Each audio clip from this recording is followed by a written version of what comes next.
I wonder if you can buy the DVD of Soul. Like, are they still making DVDs of all of the new works that are coming out on Disney Plus? Can you buy WandaVision?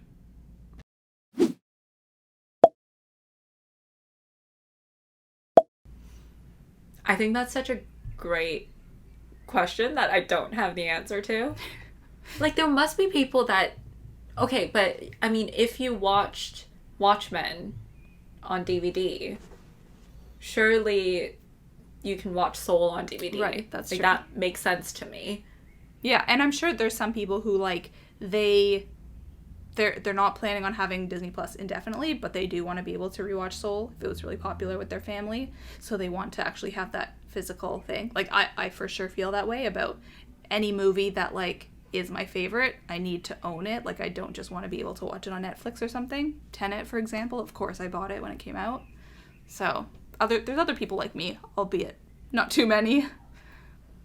And I think similarly, too, like, with the music industry, you also have people who want to buy the actual record because there's something nice about physically, tangibly owning the CD or the big record as well. And I think, yeah. That probably is just, there are audiences like that, but I can equally see other audiences, maybe more so like me, where I don't actually feel like I need to own anything. Cheryl's a minimalist. Cheryl's not a minimalist. But it's because, like, I've moved around so much that I've gradually had to cut down on the things that I lug around. Like, the books that are behind me, like, I own them, but I always hesitate to actually buy books. Instead, I've been buying a lot more ebooks because I don't have to lug them around. But if I do really enjoy a book, or that book doesn't exist, or it's a topic that I would prefer reading, like, in a tangible book, I would buy it.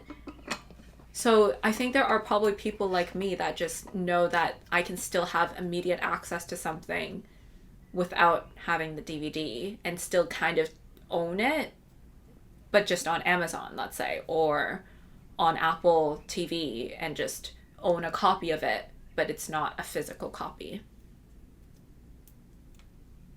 Yep. I think there's more people like you, frankly. I think that's just the way that the industry has shifted. It's probably such a shame, though, because, like, I do want to own a physical copy of the books that I like, but I just can't because I don't have that much space, or I don't know where I'm going to move to next, and so that's why.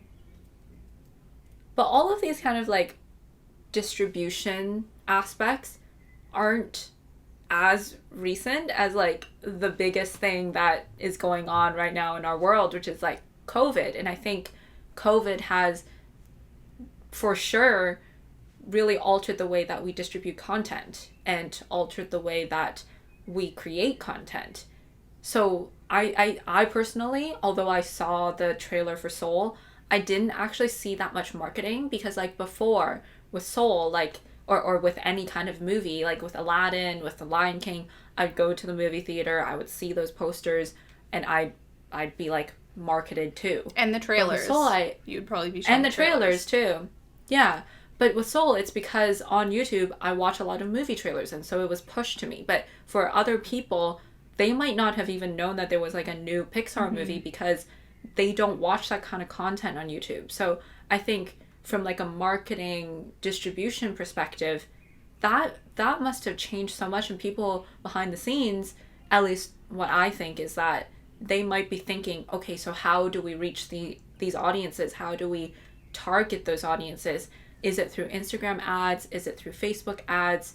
And, like, what kind of, like, other products would they want? Like, they might watch it on Disney Plus, but what other content or what other, maybe, like, tangible things would they actually purchase afterwards?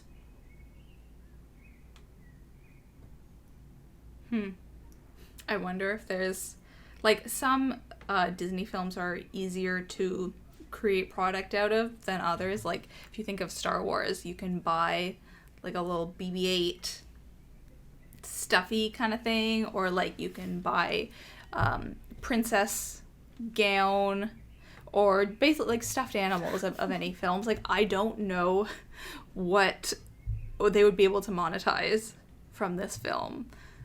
Like, are they gonna create little, like 22, the little blobs? Can you buy those?